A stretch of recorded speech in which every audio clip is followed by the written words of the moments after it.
Abra a tua Bíblia em Mateus capítulo 17.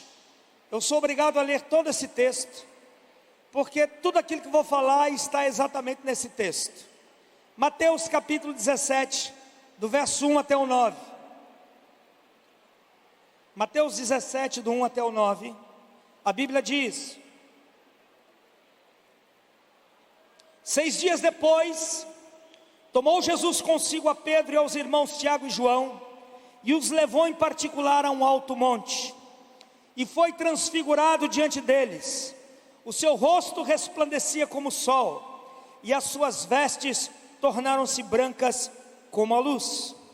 E eis que lhes apareceram Moisés e Elias falando com ele. Então disse Pedro a Jesus: Senhor, bom é estarmos aqui. Se queres, farei aqui 3 tendas, uma será tua, outra para Moisés, outra para Elias. Falava ele ainda, quando uma nuvem luminosa os envolveu, e eis, vindo da nuvem, uma voz que dizia: Este é o meu Filho amado, em quem me comprazo, a ele ouvi. Ouvindo-a, os discípulos caíram de bruços, tomados de grande medo. Aproximando-se deles, tocou-lhes Jesus, dizendo: Erguei-vos e não temais. Então eles, levantando os olhos, a ninguém viram senão Jesus. E descendo eles do monte, ordenou-lhes Jesus: a ninguém conteis a visão, até que o Filho do Homem ressuscite dentre os mortos. Amém? Quem é que Jesus levou para o monte com ele? Discípulo. Levou 3 discípulos para o monte. E aquilo que acontece no monte, a partir do momento que Jesus separa 3 para subirem com ele ao monte da transfiguração, nós vemos ali um roteiro muito seguro de discipulado. O que nós devemos fazer com discípulos? É evidente que o assunto não se resume a estes versículos, mas se nós conseguirmos fazer com os nossos discípulos o que este texto nos propõe, pode ter certeza que a gente vai ter um resultado muito grande. Quem aqui quer ter discípulos? A gente não quer simplesmente uma igreja cheia, a gente não quer simplesmente um culto com muita gente no domingo.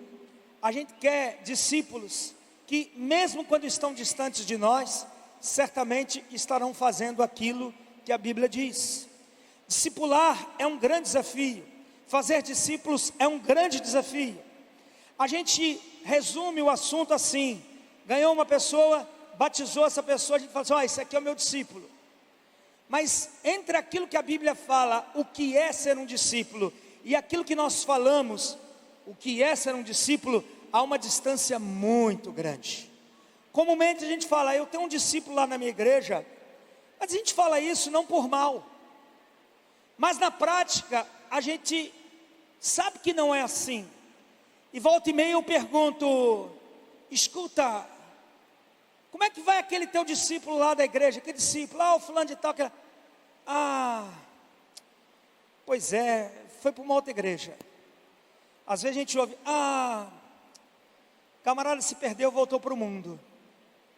É interessante, quando as pessoas perguntam para mim: como é que vai o teu filho Thales? Como é que vai a tua filha Thalita, a tua filha Thaís? Eu falo assim: estão bem, ou estão passando por umas lutas, mas continuam sendo meus filhos, caminham conosco, nunca foram embora e nunca irão.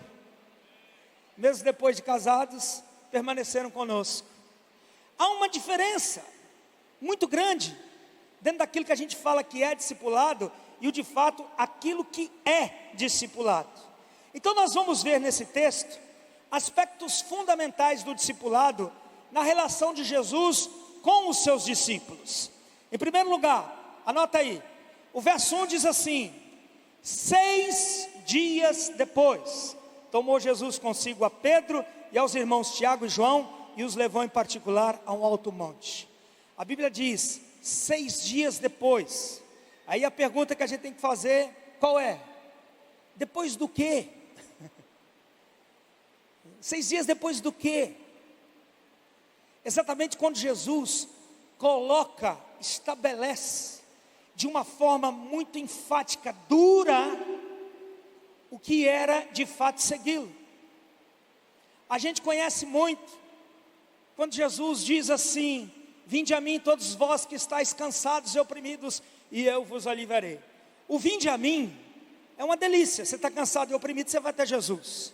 Mas quando Jesus está ali, você vai até Jesus, ou o Senhor falou que precisa ir até o Senhor para receber esse alívio, estou aqui. Aí fala, tudo bem, seja aliviado. Aí ele vira as costas, mas antes ele diz assim, quem quiser vir após mim, negue-se a si mesmo, tome a sua cruz e siga. E ele continua caminhando. Jesus não fica parado ali. E só é possível ir atrás dele, veja bem, ir a ele para receber alívio é uma coisa, se tornar discípulo é outra coisa completamente diferente. Só pode ir após ele quem? Aquele que toma a sua cruz, aquele que se nega a si mesmo. E foi exatamente aí, no 6º dia, depois que ele falou isso, lá em Mateus no capítulo 16, 24, quando ele diz, então disse Jesus aos seus discípulos, se alguém quer vir após mim, a si mesmo se negue, tome a sua cruz e siga-me.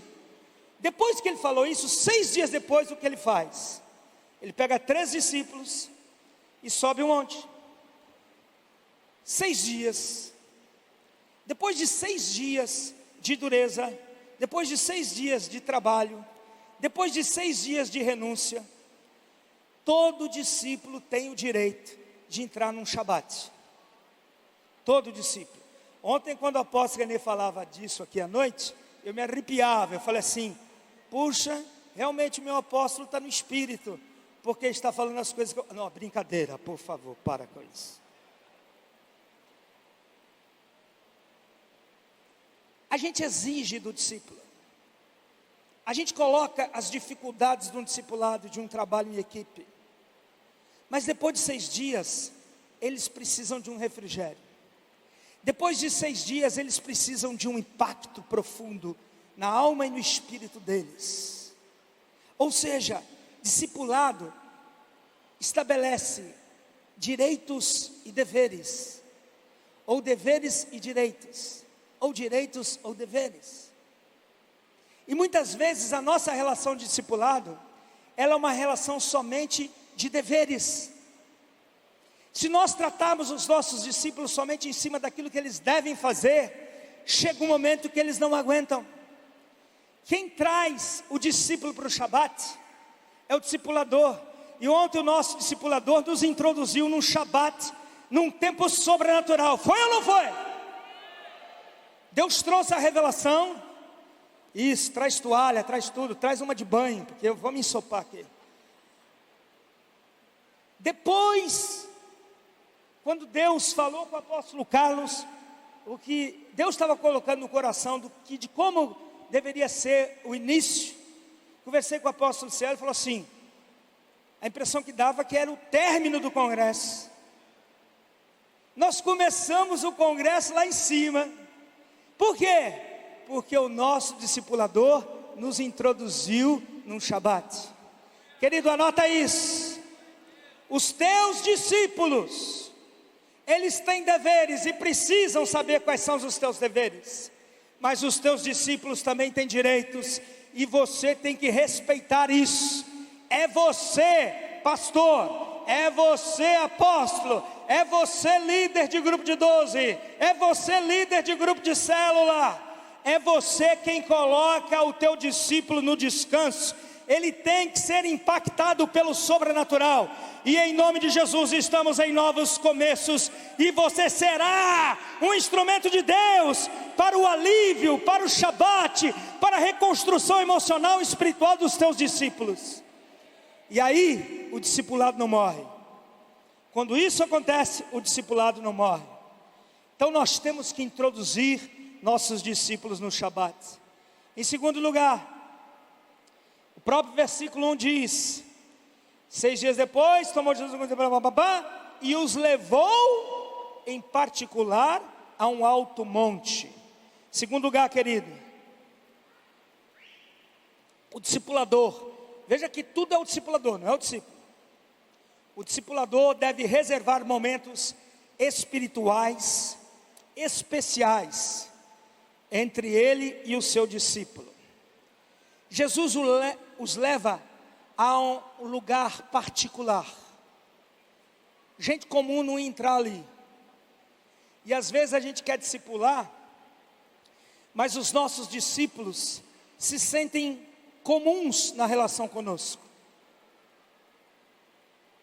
Às vezes a gente, do mesmo jeito que fala com eles, fala com toda a igreja. Esse é um erro. Existem coisas que o teu rebanho não vai ouvir, mas os teus 12 irão ouvir.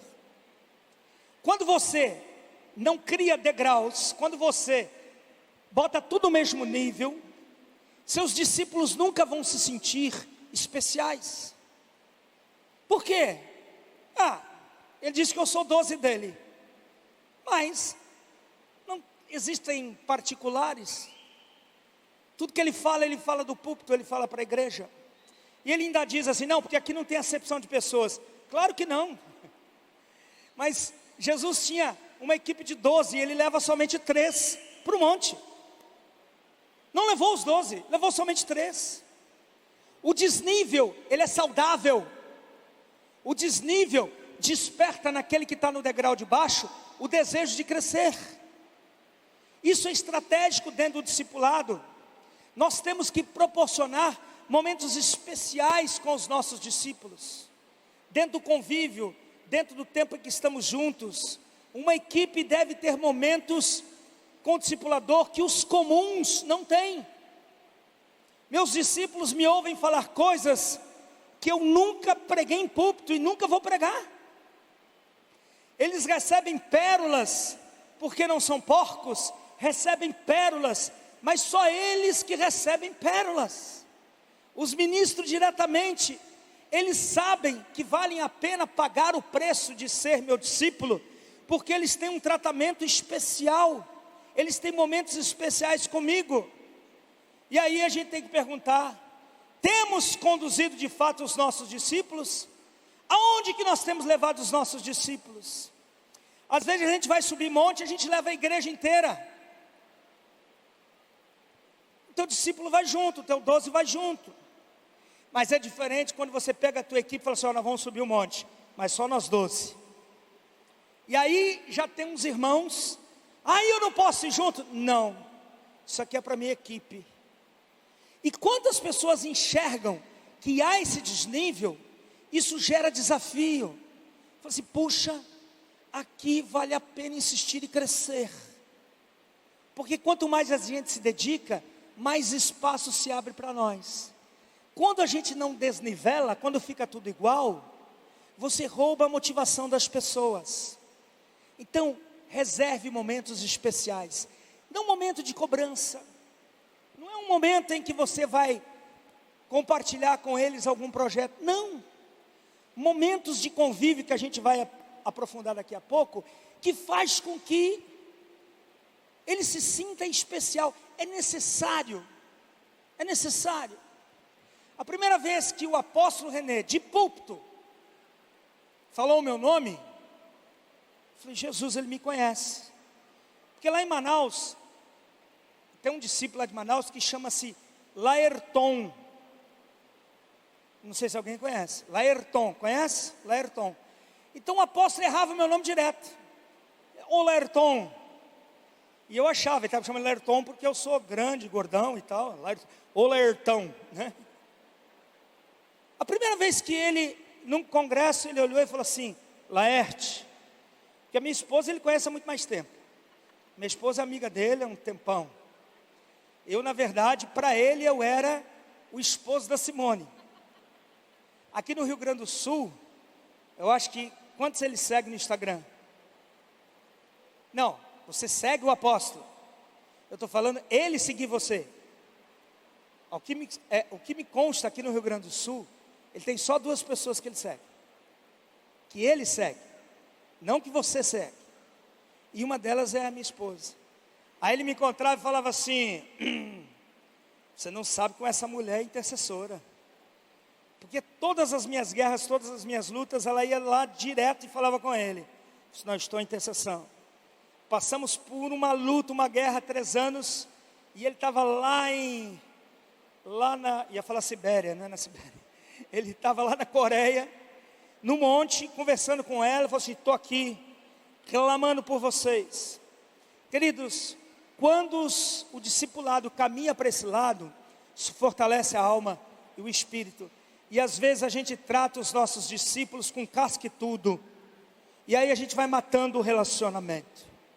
Em terceiro lugar, no próprio versículo 1 diz: 6 dias depois, ele levou Pedro e aos irmãos Tiago e João. Repare nisso, querido. Discipulado é estratégico. Discipulado testa ciúmes. Isso depois você vai poder ler no livrinho livrinho é força de expressão, porque ele é um grande livro. No livro que eu lancei ontem, que hoje está lá à sua disposição também, Consolidando a Equipe.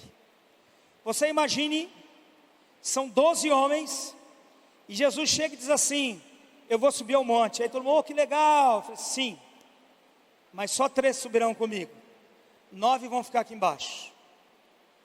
Se você faz parte de uma equipe de 12,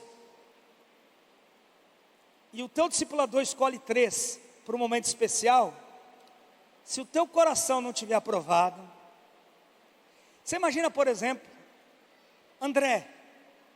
A Bíblia diz que em alguns momentos Jesus levou 4. Quando ele levava 4, André estava junto. Naquela noite ele leva 3. E André sobra. Acontece que quem falou do Messias para Pedro foi André, o seu irmão. Você imagina só, ele chegar diante de Jesus e dizer: mestre, eu fui atrás do Senhor porque eu era discípulo de João Batista, ele me falou quem era o Senhor.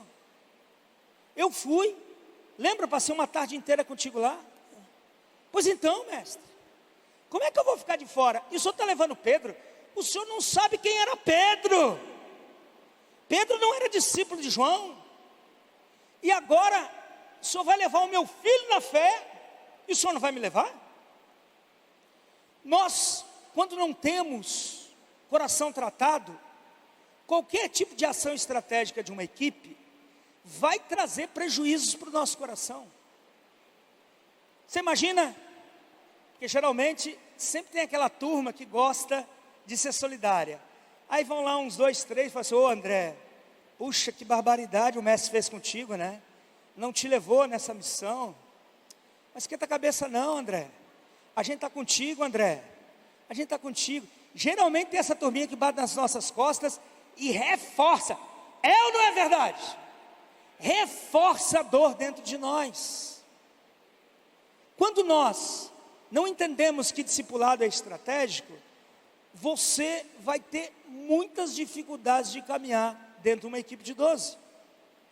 Repare que o investimento não foi feito nos 12, mas em discípulos estratégicos. Pode ter certeza que ainda que o investimento não tenha sido feito direto nos 12, toda a equipe ganhou. Mesmo 3 somente participando daquela experiência sobrenatural tremenda, toda a equipe ganhou. A experiência vivida pelos 3 reverberou na vida da equipe. Sabe por quê? Porque toda a equipe sempre vai ter 3 que são estratégicos e são aqueles que formam opinião. Toda a equipe. Nós fechamos a equipe do estado do Rio Grande do Sul, depois de um bom tempo de oração, de insistência do apóstolo René, de direção do apóstolo Wagner. E dentro dessa equipe, desde o princípio, eu enxerguei, e não vou falar quem são eles, obviamente, não sou bobo, mas eu enxerguei 3 que de fato comandam a equipe junto comigo. Se você formar, e eu tenho na minha equipe de 12 local, eu tenho 3 lá, que se eu ganho o coração dos 3, eu ganho o coração de todo mundo. Isso é estratégico, meu irmão. Agora, se nós não tivermos coração de discípulo, quando o discipulador precisar usar a equipe de forma estratégica, ele vai achar que existe panelinha dentro do grupo de discipulado. Se você pensar assim, você vai falar: Jesus tinha uma panelinha. Era ele mais 3 discípulos. Jesus não tinha panelinha. Mas aí a gente fica com medo de fazer o que a gente tem que fazer, e a gente substitui direção do Espírito Santo por um espírito democrático. Cuidado, homem de Deus, mulher de Deus.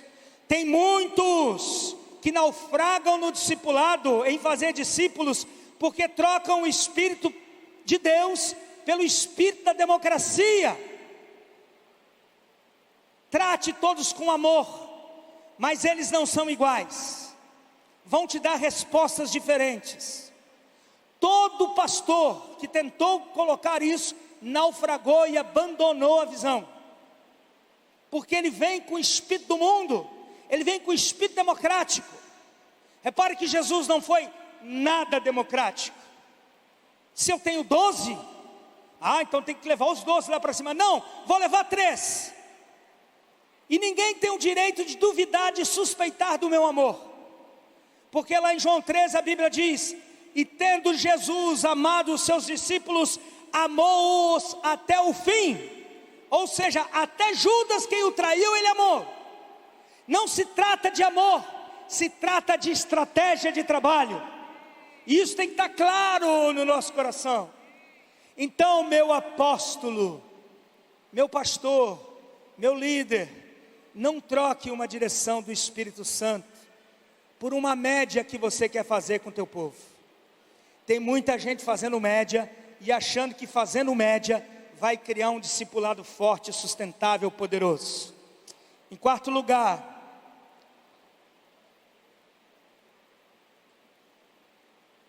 vocês estão me ouvindo?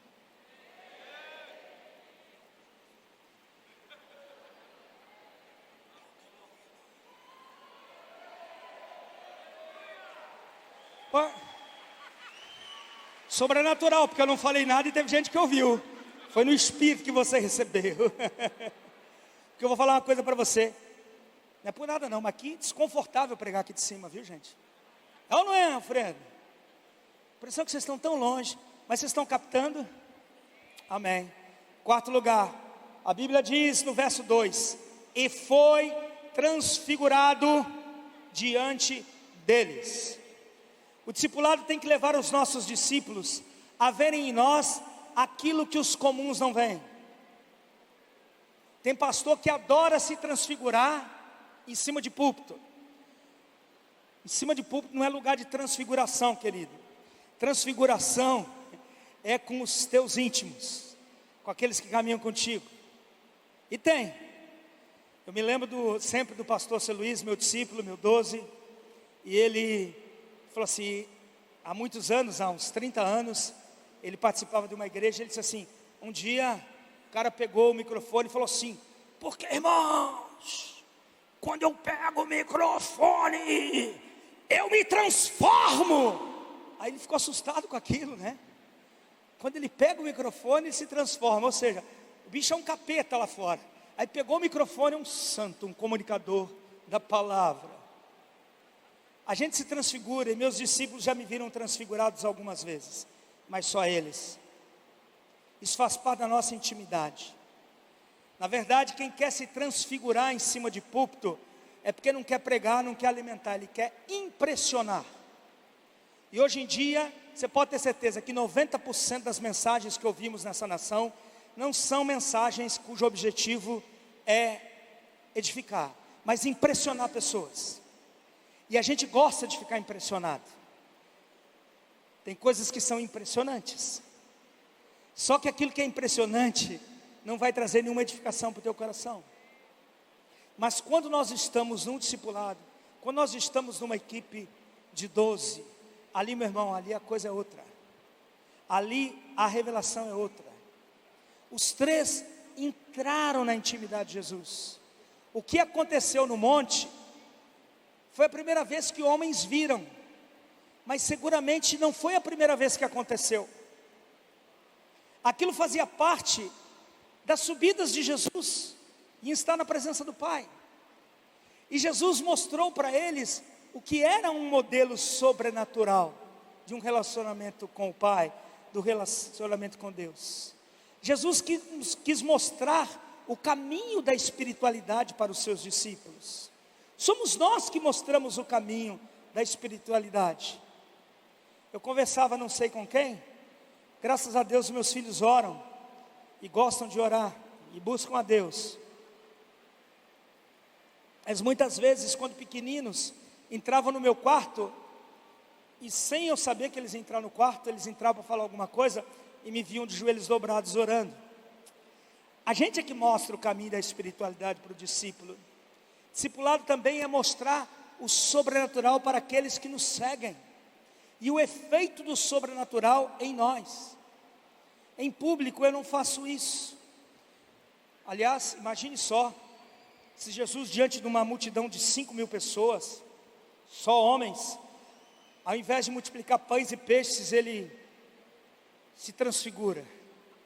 Ia correr neguinho para tudo quanto é lado.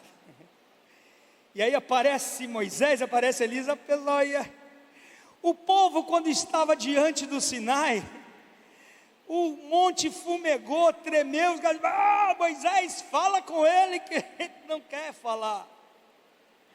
Transfiguração, momentos espirituais de intimidade para os nossos discípulos. E quando eu falo discípulo, eu sei muito bem isso. Eu estou numa igreja onde, graças a Deus, temos algumas centenas de discípulos. Amém por isso. Eles falam que são meus discípulos, e são mesmo. Mas eles entendem que, na verdade, num primeiro nível, eles são discípulos dos pastores da igreja.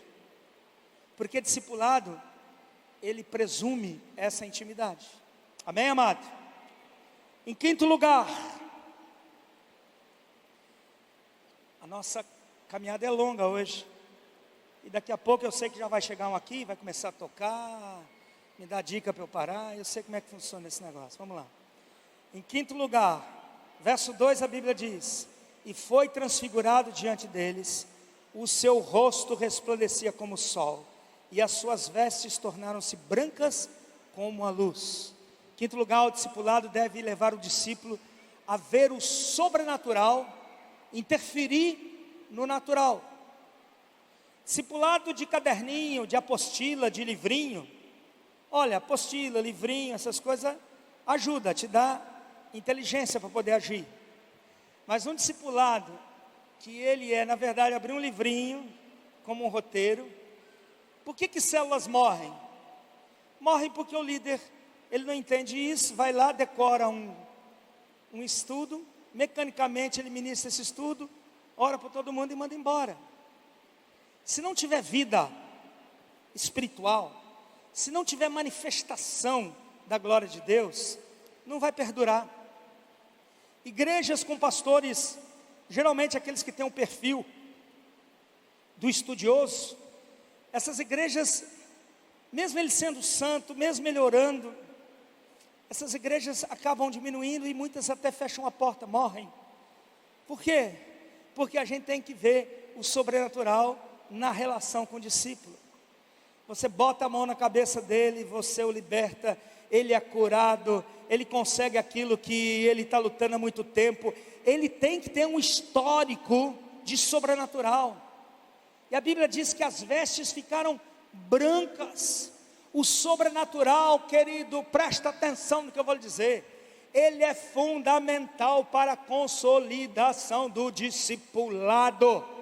E eu não tenho dúvida que você está debaixo de um manto apostólico, e sinais, prodígios, maravilhas, milagres vão se manifestar no teu discipulado, meu amado. Eu não estou falando na sua igreja, eu estou falando no teu discipulado. Deus vai te usar para realizar milagres. O sobrenatural de Deus virá sobre a tua célula, sobre o teu grupo de 12, em nome de Jesus. Sem isso a gente não vai muito longe. E não vai. Líderes que fracassaram vieram a mim. Por que parou? Eu falei assim: querido, você fez tudo, faltou só uma coisa. O quê? A glória de Deus. Nós tivemos um tempo, agora graças a Deus estamos retomando. Nós tivemos um tempo, sempre nós tínhamos assim, na semana o que ia em célula, E no culto de domingo, a diferença era mais ou menos assim. Do que em célula, a gente conseguia 40% a 50% do culto. Mais ou menos isso, 40%. Tá? Então, se iam 1.000 pessoas em célula na semana, a gente levava uns 400 no domingo. Beleza. É assim que deve ser. Mas chegou um tempo em que o culto começou a crescer e o volume da semana começou a diminuir. E as pessoas começaram a se desinteressar pelas células. Não foram embora da igreja, continuaram ligadas às macrocélulas. Ao invés de ir nas 4 reuniões do mês, ia só numa para dar uma carimbada e falar que foi. Tá? Mais ou menos isso. E aí eu comecei a ver que os cultos de domingo estavam cheios da glória de Deus. Os cultos de domingo, presença poderosa do Senhor, gente sendo curada, manifestação, palavra viva, transformadora. E aí o cara fala assim: eu prefiro estar com o apóstolo lá no domingo do que estar na cela no meio da semana. Mas na verdade não é porque ele me prefere, é que ele está atrás do sobrenatural. E vou dizer, ele precisa do sobrenatural. Mas os nossos grupos de discipulado precisam ser grupos sobrenaturais também, gente. Se você fizer uma coisa mecânica, fria, gelada, isso é igual escola, é igual faculdade. E o grupo de discipulado é muito mais do que isso. E aí você vai ver o sobrenatural de Deus interferir no natural, o extraordinário do Senhor se manifestando. Eu não tenho tempo aqui para contar, mas eu tive uma ocasião, uma experiência sobrenatural tão grande com meus discípulos, que depois daquilo, impossível eles me abandonarem, porque viram a glória de Deus se manifestando naquela reunião que fazíamos. Isto é fundamental, anote aí nas tábuas do teu coração. Em sexto lugar, o verso 3 diz: e eis que lhe apareceram Moisés e Elias falando com ele.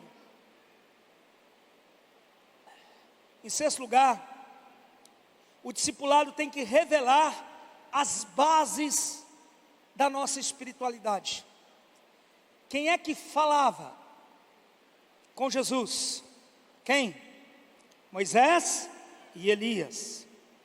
Discipulado aonde só Moisés fala, vai ficar frio, gelado, impessoal, insustentável. E discipulado aonde só Elias fala, tem uma tendência a ficar esquisito. Por quê? Porque Moisés é a palavra, mas Elias é a profecia. Se você trata somente da palavra no discipulado, chega uma hora que todo mundo fica enfastiado, não aguenta mais. Eu sei que Deus me deu o ministério da palavra, e eu gosto do ministério da palavra, mas tem hora que eu tenho que ficar doido. E quem é doido é Elias. Então, olha como é que o cara aparece na história. Então Elias, o tesbita, ninguém sabe de onde veio, uma loucura. Pois eu vou dizer, por favor, eu tenho medo de falar, apóstolo, dessas coisas, porque o pessoal, ipsis literis, mas tem hora que a gente tem que ficar meio doidão. Tem hora que a gente quebra exatamente aquela monotonia, porque você precisa sim da palavra. A palavra vai trazer trilhos, rumos para você, tá? Vai, mas deixa eu te dizer, a profecia é que vai levantar a galera. E ontem à noite nós tínhamos um profeta aqui em cima, e nós vimos o que aconteceu. Então, meu amado discipulado, é uma no cravo, outra na ferradura.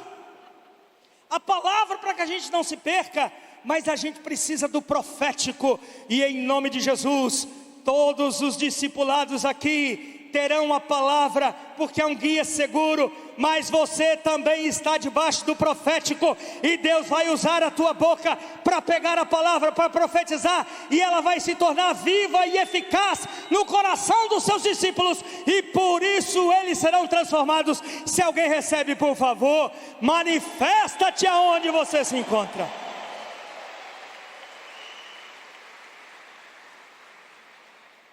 Discipulado tem que ser holístico, tem que ser total. Só um é manco.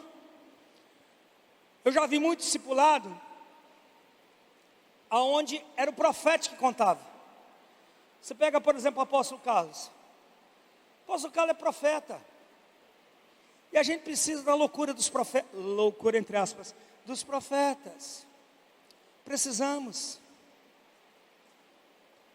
Mas um discipulado que é só profético, chega um tempo que ninguém aguenta mais.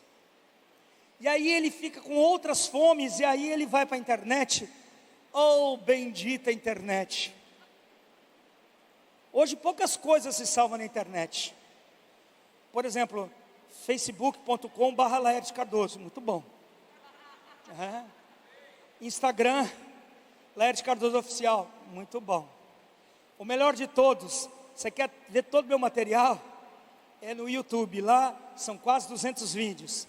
Isso que eu estou falando aqui, você vai chegar lá, está tudo esmiuçado. É só você fazer a sua inscrição, não paga nada. Mas se quiser me dar uma oferta também por lá, eu não vou ficar triste não, tá? É só colocar youtube.com/Laerte Cardoso. Você tem lá, até o final do ano você vai ter mais de 200 vídeos. São 5 vídeos por semana que você tem lá à sua disposição. Mas ele vai para a internet, e aí ele ouve lá o apóstolo não sei das quantas, o pastor não sei das quantas, e o cara é um mestre. E o cara está ali exatamente pronto para suprir a carência dele. E aí ele olha e fala assim, pô, lá na minha igreja não tem isso. Ou, do outro lado, tem um pastor que é muito bom, ensina bem a igreja, mas é um mestre, e fica ali, trabalha com Moisés. E aí o cara fala, puxa, queria tanto um troço. Aí ele vê lá na internet, aí fala assim, olha, vai estar aqui o profeta, não sei das quantas. E ele não aguenta, ele vai. E aí ele se perde. Porque o discipulado não pode ser manco. O discipulado tem 2 pernas. E Jesus mostra isso para nós. Fala assim, olha, Pedro, Tiago, João, vou revelar para vocês as minhas fontes. As minhas fontes são essas. É Moisés e Elias, são os 2. Eles falavam comigo. Não era Jesus que falavam com ele. Eles falavam com Jesus. Tanto a palavra, tanto como o profético, presença na vida de Jesus. Amém, amado? Isso é discipulado responsável. Se você pega o teu povo e fica com o teu povo somente mergulhado na unção. Eu já tive ciclos que os cultos na igreja duravam 4 horas, 4 horas e meia. Lembra disso, pastora Leila? Sabe o que é 4 horas e meia? A gente mergulhava na unção, meu irmão, que era uma loucura. Deus fazia, meu Jesus, fazia, a gente dava liberdade ao Espírito. Aí passou um tempo, a igreja começou a diminuir. Por quê? Porque ninguém aguenta isso o tempo todo. Ah, porque a igreja é fria. Não, querido, Jesus mostra as fontes dele. Isto é necessário, o discipulado tem que ir aqui e ali, para você ir longe. Em 7º lugar, isso aqui está valendo? Esse número aqui? Tá nada, não, valeu não. Eu peguei, era 20 para as 11. Para as 11 não, para as 10. O discipulado tem que levar as pessoas, aliás, o discipulado tem que proporcionar que Deus fale com o discípulo quem você é. Versículo 5 a Bíblia diz, falava ele ainda quando uma nuvem luminosa os envolveu, e eis vindo da nuvem uma voz que dizia, este é o meu filho amado, em quem me comprazo, a ele ouvi. Presta atenção nisso, pastor, apóstolo, líder. Enquanto aquele que você chama de discípulo, Deus não falar para ele quem você é, você corre um risco de perdê-lo. Porque geralmente as pessoas entram por uma lógica muito perversa, gananciosa, não andam por aquilo que ele é, mas andam por aquilo que ele tem. Conversava isso com o apóstolo Egber agora no café da manhã. Eu quando, pela primeira vez estive com o apóstolo Enem em 2013 na cidade de Pato Branco, meu irmão, Deus não falou absolutamente nada comigo daquilo que o apóstolo teria para mim. O que eu ouvi claramente foi Deus falando assim: este é o homem que eu quero que você caminhe com ele. Acabou. Se o apóstolo René não tiver mais nada para me dar, não tem problema, eu continuo com ele. Agora, a maioria das pessoas nesse país, essa esmagadora maioria, ela anda segundo aquilo que a pessoa tem. E aí na hora que aparece um que tem coisa melhor, ele larga, joga fora e vai buscar no outro. Repare que Deus fala com os três: este é. Ele não falou este tem, este é. Ouve, porque ele é. Ele é o meu filho. É através dele que vocês vão ouvir. Quando Pedro fala assim, Jesus pergunta: vocês não vão querer ir embora? Para quem iremos? Só tu tens. Querido, esse nível é bom, mas não é o nível mais alto. Sabe qual é o nível mais alto? É esse aqui. O que dizem os homens a respeito do Filho do Homem? Uns dizem que é Jeremias, outros falam que é Elias. Sim, mas vocês. Aí Pedro chega assim: tu és o Cristo, o Filho do Deus vivo. Jesus não está interessado naquilo que você pode alcançar dele. Jesus está interessado na revelação de quem ele é para você. Quando eu olho para o apóstolo René, eu sei muito bem, e eu estou falando isso publicamente, isso está sendo gravado, e se um dia eu andar para trás, pega o filme, vai lá, você falou isso publicamente, porque todo líder que se aproximou do apóstolo René, por aquilo que ele tinha, eles abandonaram o apóstolo René. Mas quando você tem a revelação de quem ele é para você, por isso eu sustentei, e tive que sustentar, gente muito próxima a mim, gente até da família, que não conseguia acreditar. Um dia, um camarada lá, muito gentil, escreve no meu Facebook, leu lá um troço que escreveu assim: impressionante, meu pastor, você é uma das mentes mais brilhantes que eu conheço aqui no estado do Rio Grande do Sul, e eu não entendo como é que o senhor é discípulo de René Terranova. Nem falou apóstolo nada, como é que o senhor é discípulo de René Terranova? Aí eu respondi embaixo, pediu, levou, falei assim: eu ando com ele porque eu sou uma das mentes mais brilhantes desse estado. Obrigado.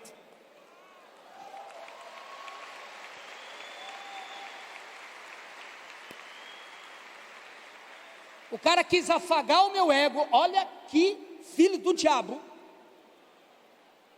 para que eu entrasse numa conversinha com ele.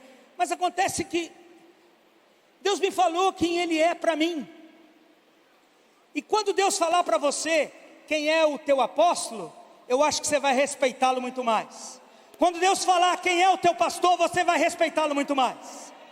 Porque tem muito discípulo aqui, lamentavelmente, que Deus te liberte disso nesta manhã. Tem muito discípulo que desdenha do seu apóstolo e desdenha do seu pastor. Acham que eles falam mal, que eles não têm reflexão. Querido, não importa isso. O que importa é quem ele é, não é aquilo que ele tem, mas quem ele é. E se Deus o colocou sobre líder na tua vida, meu irmão, a ele ouvir.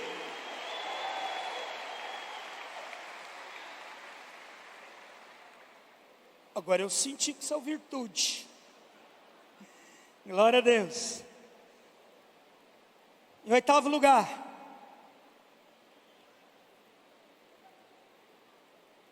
o verso 6 diz assim: ouvindo-a, os discípulos caíram de bruços, tomados de grande medo.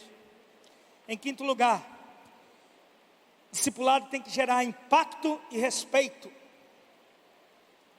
Discipulado tem que gerar respeito. Existem muitas relações de amizades que não produzem absolutamente nada. Fica no campo da camaradagem. Teu discípulo não é o teu camarada, filho. Tenta ganhar ele com a tua lábia, que você nunca vai ganhar. Não tenta fazer média com ele, porque ele nunca vai te respeitar. Eu sou amigo dos meus 12. Eu não sou amiguinho dos meus 12. Eles sabem muito bem quem eu sou. E vou dizer, tem horas que eu trago coisas para eles, que eles caem de bruços, eles ficam impactados. Vou dizer, discípulo que diante da revelação de quem você é, não cai de bruços, não é teu discípulo. Mas quando ele olha, como as pessoas sabem, eu sou doce. Foi falado isso aqui pelo apóstolo Fernando, sou doce. Mas vou dizer, eu tenho um lado salgado e às vezes amargo. Discípulos que mais tem desatado, que eu tenho mais desatado dentro da minha equipe, foi exatamente aqueles que eu agi com extrema dureza e gerei. Eu terminei discipulado com gente saindo chorando da minha sala. Eu terminei discipulado com o discípulo olhando para mim e falando assim: mas o senhor vai mandar embora? Eu falei assim: jamais. O que vem a mim de maneira nenhuma lançarei fora. Alguns discípulos falam assim: é que tem hora que eu vejo que isso é muito duro. Eu falei assim: eu já te chamei de diabo? Ai não, pelo amor de Deus. O dia que me chamar de diabo eu vou embora. Eu falei assim: você nunca estaria na equipe de Jesus. Porque ele olhou para o Pedro e falou assim: para trás de mim, diabo, para trás de mim, Satanás. Você imagina? Chega para o teu discípulo assim: para trás de mim. O nosso nível de discipulado, de abertura é tão grande de eu olhar numa mesa, olhar para o camarada e falar assim: quando é que você vai me trair? Quero saber. Que isso? Eu nunca vou te trair. Ah, que bom, você falou isso publicamente, nunca vai me trair. Discipulado tem que impactar, meu irmão. Tem que botar discípulo de bruços. Ele tem que sentir realmente que tem um peso de glória ali. Em nono lugar, estou correndo, minha filha. Em nono lugar, por favor, músico, espera aí. Na hora que eu der a ordem, vocês sobem. Em nono lugar, versículo 7 diz: aproximando-se deles, tocou-lhes dizendo: erguei-vos e não temais. Porque do mesmo jeito que a gente derruba, a gente levanta. Tem muita coisa que eu trago com meus discípulos que eles ficam assim, ó. A gente não dá conta. A gente não consegue. A revelação, ela gera espanto e perplexidade. Mas aí tu vai lá, bota a mão no ombro dele, levanta, tenha medo não, querido, estou contigo, vamos embora. Nós vamos conquistar esse negócio juntos. A gente sempre espera, quando leva algo impactante, que os discípulos recebam de primeira. Quando o anjo chega para Maria, explica isso bem lá no livro que você vai comprar. Quem aqui já comprou o livro, só para eu saber? Ser abençoado. Quem não comprou, por favor, se arrependa, depois vai lá comprar. Acho que você vai me encontrar e eu vou estar lá autografando para você, tá? Lá no stand lá. Pois então, lá eu conto essa história. Quando o anjo Gabriel chega para Maria e fala assim: oh, bem-aventurada entre as mulheres e tal. Ela fica: oh, anjo, legal, pô, como é que tu tá, anjo? Nada. A Bíblia diz que ela fica assustada com tudo aquilo. Geralmente, revelação assusta. Principalmente quando você está dentro da revelação. Deus me mostrou, meu irmão, que você vai fazer isso. Eu só tenho certeza que era eu mesmo. Mas do mesmo jeito que cai, a gente levanta. Do mesmo jeito que recebe impacto, fica com medo, a gente fala: não tema. Por quê? Porque o discipulado tem que produzir encorajamento. Amém? Somos nós, discipuladores, que encorajamos os nossos discípulos. Em 10º lugar, o verso 8 diz: então eles, levantando os olhos, a ninguém viram senão Jesus. O discipulado deve levar as pessoas a terem olhos somente para Cristo. A gente tem que ter a responsabilidade e o entendimento de que eles, olhando para nós, vão conseguir enxergar Jesus. Assim como Paulo diz: sede meus imitadores, assim como eu sou de Cristo. E aí, meu irmão, entenda algo que é capital. Ter discípulo não é ter fã. E hoje, essa confusão está na cabeça, principalmente por causa das mídias sociais. A palavra fã e a palavra fanático têm a mesma origem. Eu não quero ter fãs, eu quero ter discípulos. O fã, ele idolatra, mas o discípulo é transformado pelo discipulado. O fã jamais vai ser transformado. E o pior de tudo, você que quer ter fã e não discípulo, entenda o que eu vou lhe dizer. Fãs matam os seus ídolos. Do mesmo jeito que eles aplaudem, depois eles matam. Ele chega, está esperando na calçada em Nova York, e de repente ele está ali com uma arma e fala assim: John Lennon? Ele fala assim: yes. Quem é que matou John Lennon? Foi um fã. Por quê? Porque matando eu vou entrar para a história dele. Eu idolatro tanto que nós vamos ser uma história só. E hoje a gente adora aplauso. A gente gosta de aplauso. Ai, fulano é uma bênção, não tem problema. É uma bênção. Mas querido, uma coisa é você ser discípulo, outra coisa é você ser um fanático, outra coisa é você ser um fã. Se enquanto essa confusão não for organizada aqui dentro, estabelecida, a gente vai sempre ter essa relação doentia. Quantos eram fãs do apóstolo René e depois o mataram? Mataram no coração. O discipulado jamais vai tirar de você o entendimento até das limitações do discipulador. Meus discípulos sabem das minhas limitações. Sabem. Há 2 semanas na reunião de discipulado fiz uma pergunta lá, não souberam me responder. Eu falei assim: por favor, eu estou profundamente decepcionado. Vocês entristeceram o meu coração. Ficou todo mundo assim, ó. Mas eles já sabem, quando eu extrapolo, me amam, me entendem, e me ajudam inclusive a superar as minhas dificuldades. O apóstolo René que eu conheci em 2003, não existe mais. O apóstolo René de 2019 é muito melhor do que aquele que eu conhecia. E eu louvo a Deus, porque eu não fui um tolo e o abandonei. Mas eu sempre tive essa noção de que ele não era o meu ídolo, ele era o meu discipulador. Sempre tive essa noção de que eu não era fã, mas eu era um discípulo. Em 11º lugar, verso 9 diz: e descendo eles do monte, ordenou-lhes Jesus: a ninguém conteis a visão. Discipulado, querido, tem que firmar pactos. Vocês viram tudo isso? Viram? Vocês não vão contar para ninguém. Mas mestre, eles vão perguntar: não conte para ninguém, até que eu ressuscite. Mas se ele não tem, discipulado deve estabelecer uma relação de confiança. E às vezes eu estou numa reunião e falo assim: vou contar algo para vocês. Se isso vazar, foi algum traidor aqui entre vocês. Quem é que quer ser o meu traidor? Todo mundo assim. Só vocês saberão disso, não conta para ninguém. Se não houver essa relação de confiança, já era. De não violar confidências, de criar um ambiente seguro e honesto. Filha, estou correndo, cheguei agora no 12º e último ponto. Músicos, se quiserem vir, pode vir. Discipulado também tem que estabelecer tempos. Nesse mesmo verso 9 diz: a ninguém conteis a visão. Ele diz: até que o Filho do Homem ressuscite dentre os mortos. Ou seja, não vão contar. Tem um tempo, discípulos, que não é para contar, mas vai chegar o tempo que eu quero que vocês contem para todo mundo.